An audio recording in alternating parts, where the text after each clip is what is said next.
नमस्ते. हे बघा, मी आता उपासाचं बनवणार आहे. एवढा मोठा मी पावशरचा एक बटाटा घेतलेला आहे आणि 1 वाटी तांदूळ घेतलेले आहे. ते आता मी कढईमधून चांगले भाजलेले आणि त्यात थंड व्हायसाठी मी ठेवलेले. ते बघा, 1 वाटी तांदूळ घेतले, मापानेच घेतलेले मी. त्यात थंड झालं की मी मिक्सरमध्ये बारीक करून घेणार आहे आणि त्याच्यासाठी एक मी आल्याचा तुकडा घेतला आहे आणि हिरवी मिरची जास्त लागते म्हणून घेतली आणि कोथिंबीर. मी आता हे सगळं मिक्सरमधून बारीक करून घेणार आहे काय.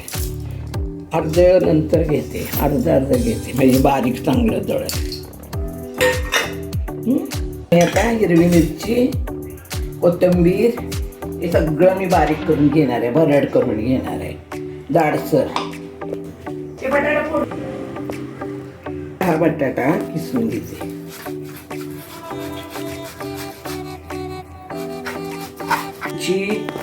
आणि कोथिंबीर मी हे सगळं बारीक केलेलं आहे. याच्यामध्ये मी आता फक्त हे टाकणार आहे.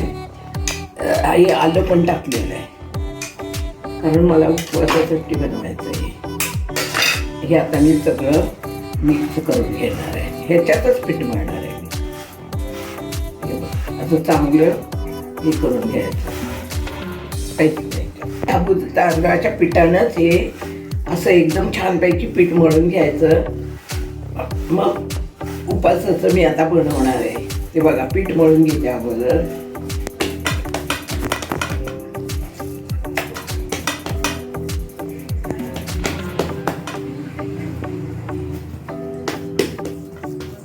हे काय मी आता असं बनवून घेते, गोल करून घेते. असं हातानं थापून घेणार आहे मी.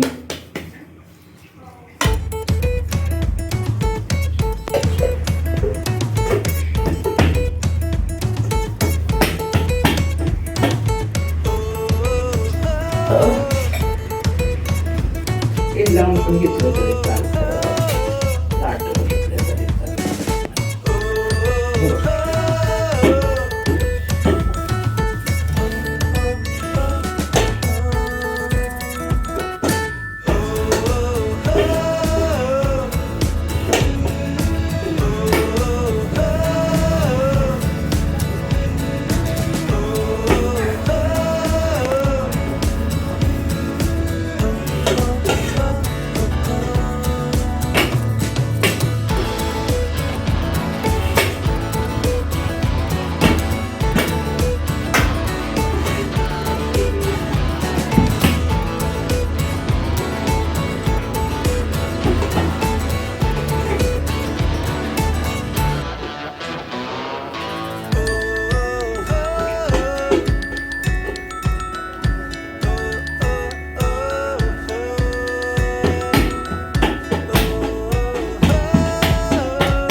झालेलं आता मी आता हे कापून घेणार आहे.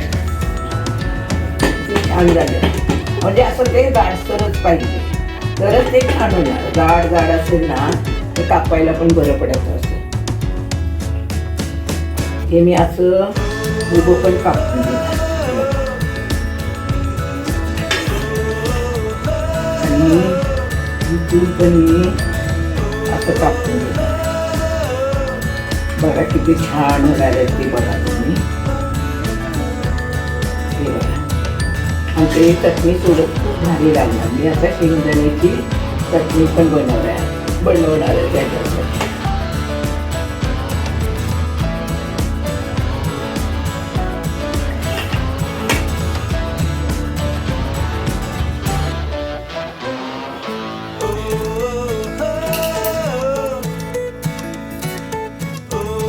चटणी बनवायसाठी थोडेसे शेंगदाणे घेते. शेंगदाण्याची चटणी बनवणार आहे.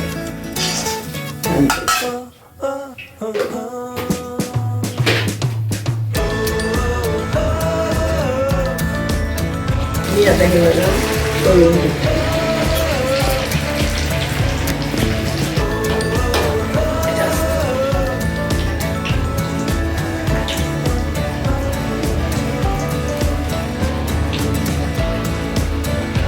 चटणी बरोबर घ्यायचं झालेलं आहे. छानपैकी कापून घेतलं, दुसरं कापून घेतलंय.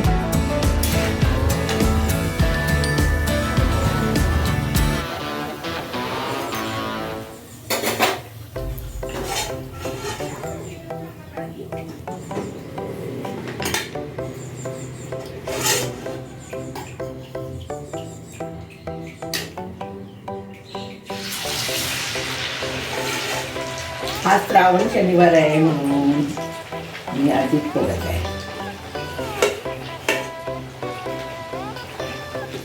आईला काय वाटतं, मीला तडका देते.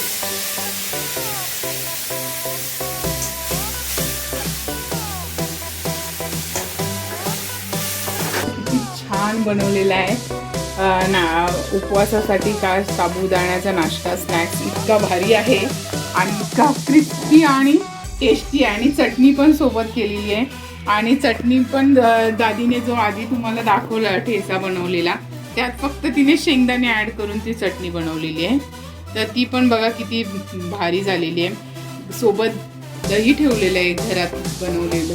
आणि हा क्रिस्पी नाश्ता बघा किती मस्त आणि कुरकुरीत असं, एवढं टेम्पटिंग आहे की हे बघा असं झाले कधी खाऊ असं, एवढा भारी झालेला आहे. उपवास असं वाटणारच नाही. असा टेस्टी नाश्ता तुम्ही देखील करून पहा. आणि तुम्हाला रेसिपी आवडली असेल तर चॅनलला शेअर सबस्क्राईब करायला विसरू नका.